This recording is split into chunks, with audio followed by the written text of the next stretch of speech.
私が乗り込んだ時、車内にはほとんど人がいなかった。蛍光灯の光がやけに白く座席を照らしている。いつもの終電よりも車両が古い気がした。座席に腰を下ろすとドアがゆっくりと閉まった。窓の外を流れる景色は見慣れた駅の並びとは違っていた。私はスマートフォンを取り出し、路線図を確認しようとした。だが、画面には県外の文字だけが表示されていた。車内には私の他に2人しか乗っていなかった。1人は離れた席に座る白髪の老人だった。もう1人はうつむいたまま眠っている若い男性だった。車両の壁に貼られた広告も見たことのない商品ばかりだった。床にはかすかに油とタバコの匂いが染みついていた。天井の扇風機がゆっくりと回りながらきしんだ音を立てている。アナウンスが流れたが、聞いたことのない駅名だった。私は聞き間違いだろうと思い、気にしないことにした。けれど、次のアナウンスも、その次も、知らない駅名ばかりだった。胸の奥で小さな違和感が膨らみ始めていた。老人がふと私の方に視線を向けた。今夜は遠くまで行くのかねと老人が静かに尋ねてきた。私は曖昧にうなずき、窓の外に目を戻した。外の暗闇には駅の明かり以外何も見えなかった。電車は速度を緩めることなく、ただ静かに走り続けていた。実家での言い争いの疲れが、抗いがたい眠気となって押し寄せていたのだろう。規則的な揺れがまるで子守歌のように意識を沈めていった。私はいつの間にかまぶたを閉じていたらしい。次に目を開けたとき、車内の空気が変わっていた。窓の外には見たこともない木造の駅舎が見えた。提灯のような明かりがホームにいくつも並んでいた。私は思わず体をこわばらせた。これはいつもの通勤路線ではない。そう理解した瞬間、電車は静かに停車した。ドアが開き、冷たい夜の空気が車内に流れ込んできた。その空気には、都会の駅では感じたことのない土と草の匂いが混じっていた。私は無意識のうちに息を止めていた。その日の午前中、私は実家の片付けを手伝っていた。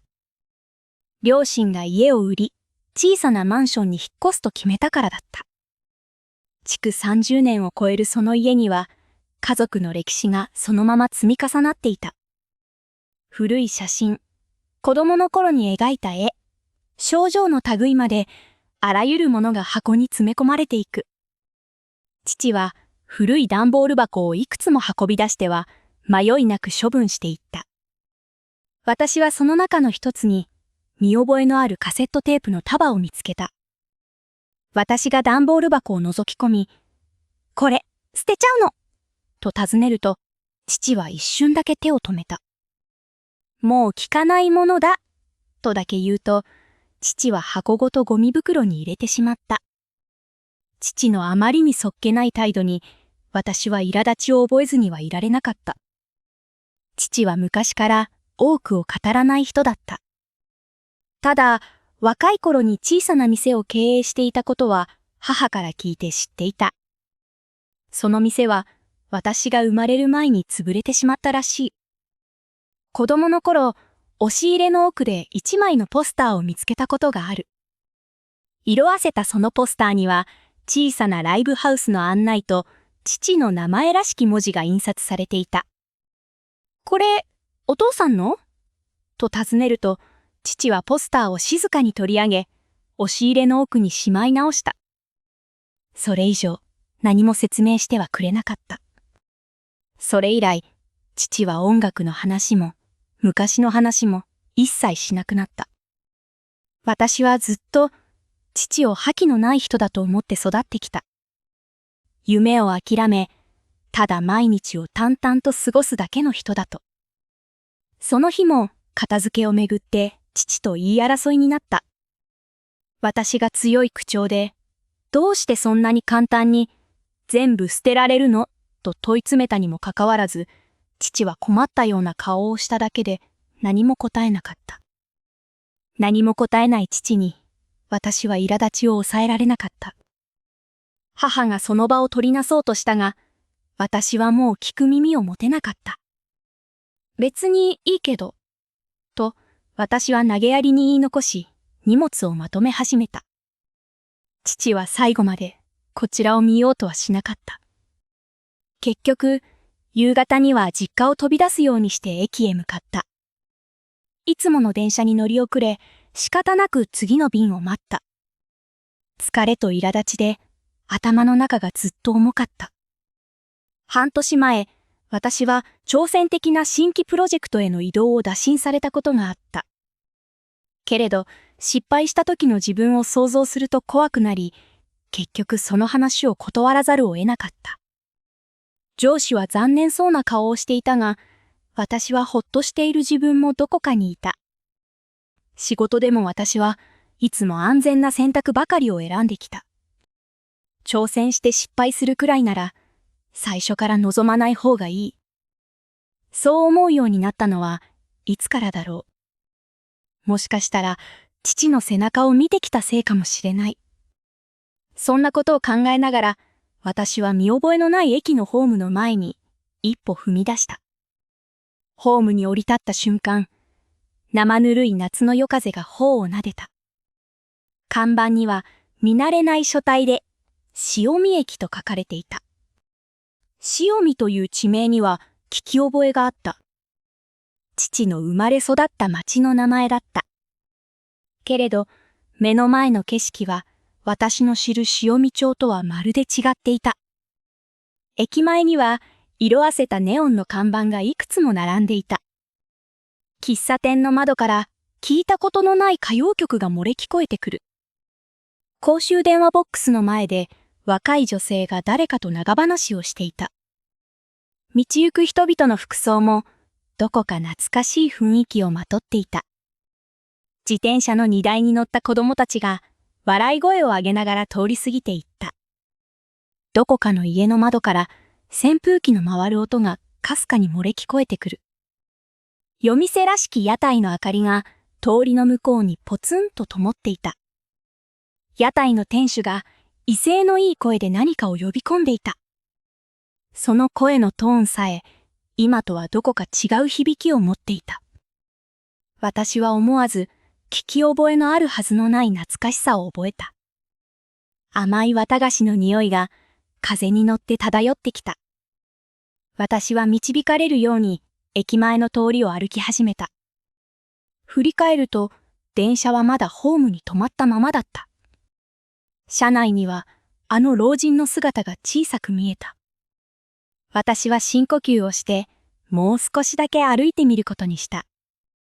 胸の奥で懐かしさとも不安ともつかない感情が渦を巻いていた。それでも足はまるで導かれるように奥へと向かっていった。通りの奥に小さなレコード店が見えた。看板には誠レコードという文字が書かれていた。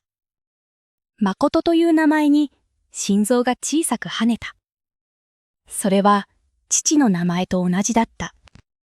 まさかとは思いながらも私は店に近づいていった。ガラス越しに店内の様子がぼんやりと見えた。若い男性がレコードの棚を整理しているところだった。その隣には笑顔の若い女性が立っていた。二人は何かを話しながら楽しそうに笑い合っていた。私はしばらくの間、その場から動けなかった。なぜこんな懐かしい景色が目の前に広がっているのだろう。これは夢なのか、それとも本当に過去に迷い込んでしまったのか。考えれば考えるほど頭の中は混乱するばかりだった。それでも店の中の光景から目を離すことができなかった。得体の知れない不安を感じつつも、気づけば私は店の扉に手をかけていた。扉を開けると涼しい風鈴の音が鳴った。若い男性が明るい声で、いらっしゃい、と私を迎えた。その声には聞き覚えのある響きがあった。何かお探しですか？と男性が尋ねてきたので、私はとっさに当たり障りのない返事をした。ちょっと見ているだけです。と私は小さく答えた。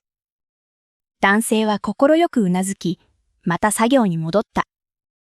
私は棚を眺めるふりをしながら、二人の会話に耳を傾けた。ねえ、誠くん。この店、将来はどうするつもりなの？と女性がからかうように尋ねた。いつか、もっと広い店にしたいんだ。と、誠と呼ばれた男性は、迷いのない声で答えた。レコードだけじゃなくて、小さなライブもできる場所にしたい。彼の目は、遠くを見つめるように輝いていた。音楽が好きな人たちが気軽に集まれる場所を作りたいんだ。女性はそんな彼を優しく見つめていた。誠はレコードの一枚を手に取り、陽子に見せながら熱心に説明を始めた。その様子はまるで少年に戻ったと言わんばかりに生き生きとしていた。その仕草は身振りを交えながら話す、どこか懐かしい癖だった。誠は照れくさそうに頭をかきながら少しだけ声を落とした。無理だって、みんなに笑われるかもしれないけどな。陽子はそういう夢、笑わないんだな。笑うわけないでしょ。応援してるんだから。二人のやりとりを聞きながら、私は胸が締め付けられるのを感じた。私の知る父は、こんな風に夢を語る人ではなかった。いつも疲れた顔で、必要最低限のことしか話さない父しか知らなかったものの、目の前の彼は全く違う人のように見えた。不意に誠が鼻歌を口ずさみ始めた。その旋律に私は思わず息を飲んだ。父が家でごく稀に口ずさんでいた歌と同じだった。確信は次第に疑いようのないものに変わっていった。この若い男性は間違いなく若い頃の父だった。そして隣に立つ女性こそ若い頃の母に違いなかった。目の前にいるのは紛れもなく夢を語ることを恐れていなかった頃の父だった。今の父からは想像もできないほど眩しい横顔だった。店内に流れる古い曲がやけに耳に残った。このメロディーもまた、いつか父の口から聞いた記憶があった。私は声も出せないまま、静かに店を後にした。店を出た瞬間、遠くで低い汽笛の音が響いた。それが、老人の言っていた合図だと直感した。ホームの提灯の明かりが、心なしか弱くなっている気がした。私は弾かれたように、駅への道を駆け出した。息を切らしながら、ホームに滑り込むように戻った。電車のドアは、まだかろうじて開いたままだった。私は転がり込むように車内に乗り込んだ。背後で、ドアがゆっくりと閉まる音がした。座席に座り込むと、全身から力が抜けていった。窓の外で、潮見駅の明かりが少しずつ遠ざかっていく。私はしばらくの間、呼吸を整えることしかできなかった。頭の中では、さっき見た光景がぐるぐると渦を巻いていた。あの店の壁に貼られていたポスターが脳裏によみがえった。子供の頃、押し入れの奥で見つけたものと同じ図柄だった気がする。父にもあんな風に夢を語っていた時代があったのだ。それなのになぜ今の父はあんなに静かな人になったのだろう。考えれば考えるほど胸の奥が重くなっていった。向かいの席ではあの若い男性が相変わらず眠り続けていた。彼もまた何かを探してこの電車に乗っているのだろうか。そんな疑問がふと頭をよぎった。けれど彼に声をかける勇気はまだ持てそうになかった。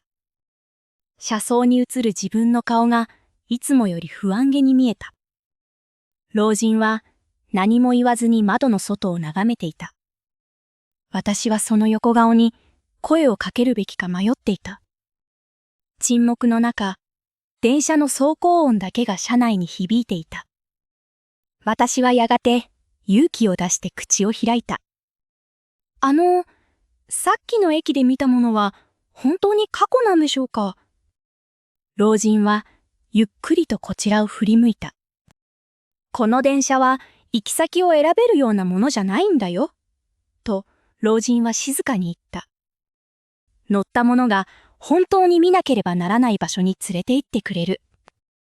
それってどういう意味ですか？と私は思わず身を乗り出して尋ねた。わしにも正確なことはわからん。と老人は少し困ったように笑った。ただ、長くこの電車に乗っていれば、なんとなくわかってくることがある。なんとなくですか。と私は思わず聞き返した。そうだ。この電車は乗客が抱えている問いかけに応じて駅を変えるらしい。私は先ほどの光景を思い出しながら老人の言葉を反芻した。父が若い頃夢を語っていた理由。そしてその夢がいつどんな形で消えてしまったのか。その答えを私はまだ知らない。ただ、あの夢を語る父の横顔だけは、まだ鮮明にまぶたの裏に焼き付いていた。いつか、あの表情を取り戻すことはできるのだろうか。あなたは、どうしてこの電車に乗り続けているんですか？私がそう尋ねると、老人はしばらく黙り込んだ。わしにも、昔譲れなかったものがあってな。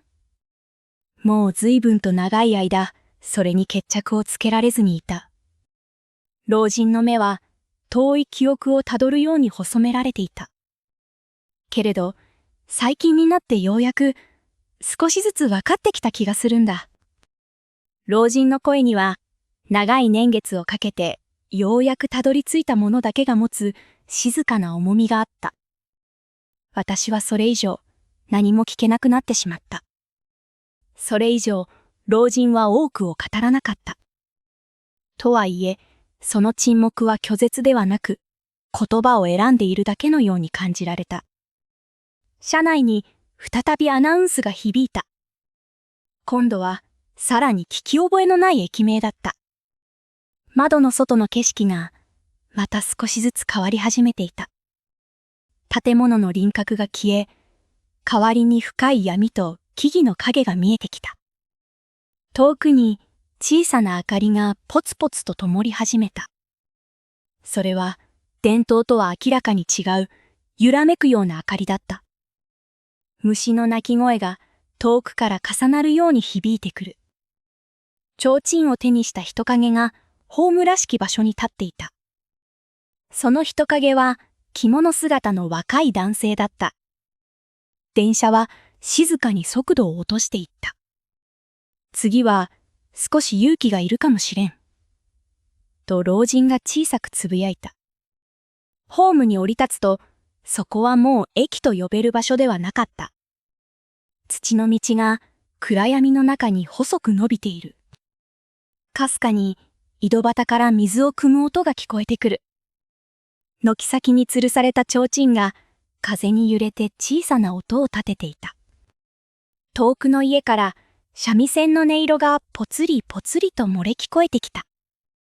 提灯を持った若い男性が私に気づいて振り返った。これは珍しい。このような刻限に見慣れぬ格好のお方だ。彼は着物に刀を刺した若い侍だった。私は戸惑いながらも何とか言葉を返した。少し道に迷ってしまって。それは難儀なことだ。よろしければそこまでご案内しよう。彼は涼しげな声でカズマと名乗った。歩きながらカズマは自分のことを少しずつ語り始めた。父の後を継ぎ、感情方の役につくことが決まっている。本来ならば喜ぶべきことなのだろうが、彼の声には隠しきれない迷いがにじんでいた。実を申せば、わしは蘭学を学び、医術を志したいのだ。いつか医術を学ぶべく、江戸へ出たいとさえ思っている。人の命を救う術を、この手で学びたい。けれど、そんな夢は家の名を汚しかねないとして、口にすることさえ許されないという。家の名を継ぐことこそ、わしの務めだと言われて育った。一馬は夜空を見上げながら小さくため息をついた。己の望みなど、二の次にすべきなのかもしれん。私は、その言葉に思わず反応してしまった。そんな風に諦めてしまっていいんですか？一馬は驚いたように私を見つめた。あなたには、あなたが本当にやりたいことがあるはずです。私は自分でも驚くほど強い口調でそう言っていた。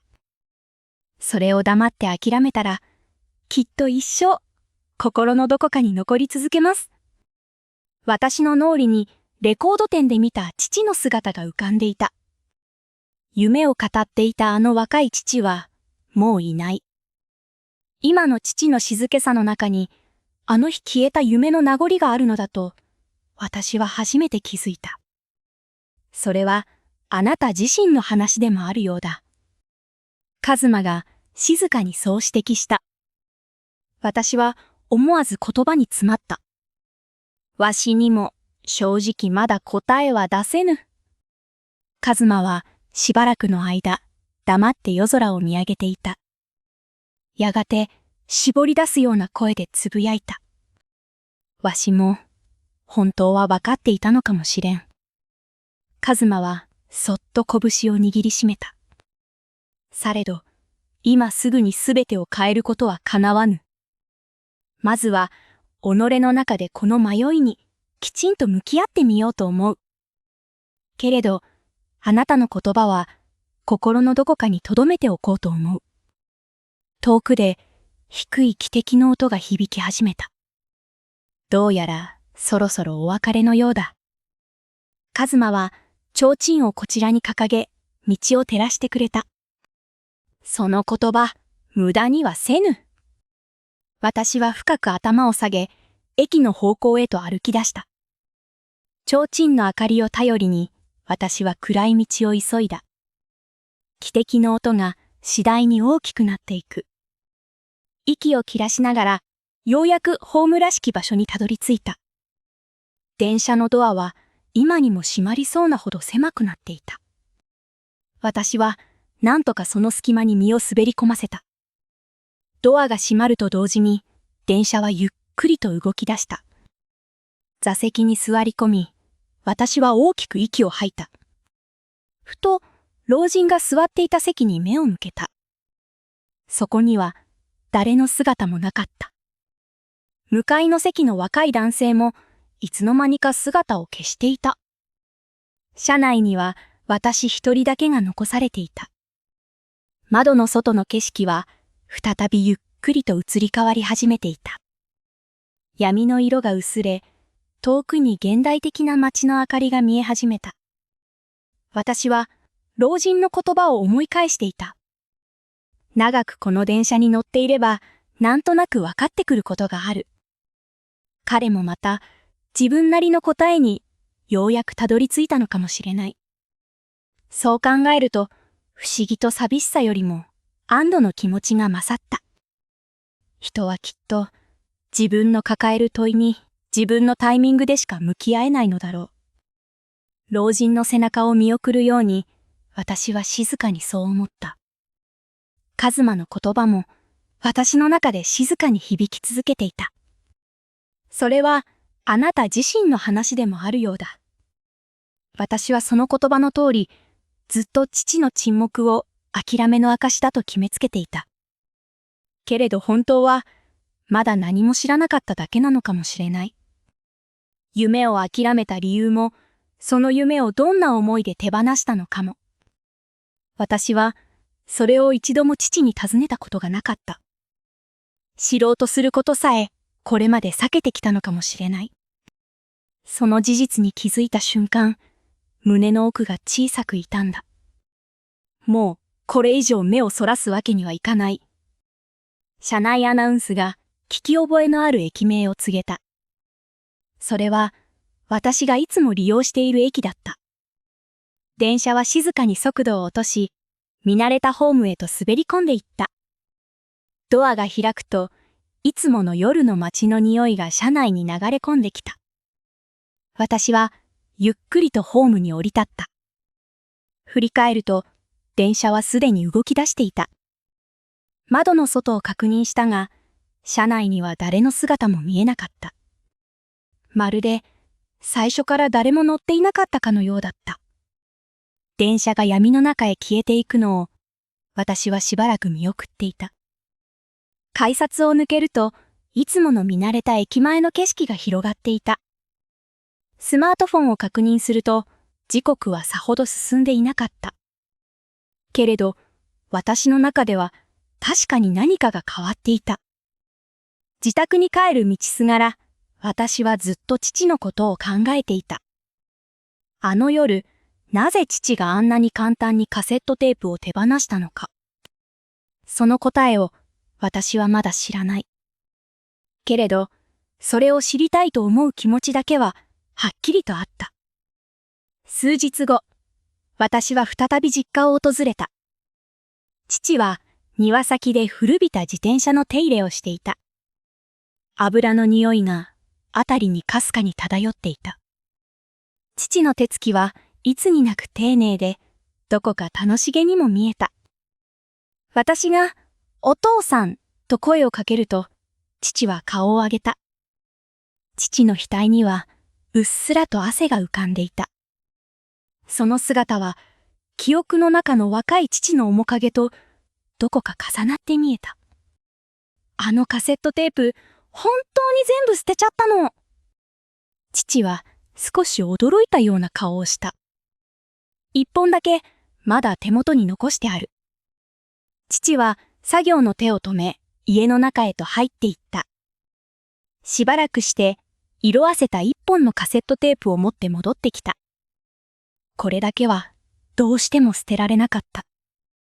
私はそのテープを受け取り、そっとラベルを見つめた。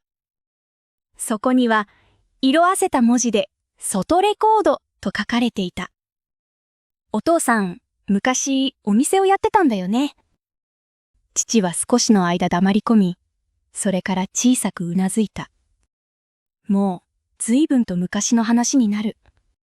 今度詳しく聞かせてくれる？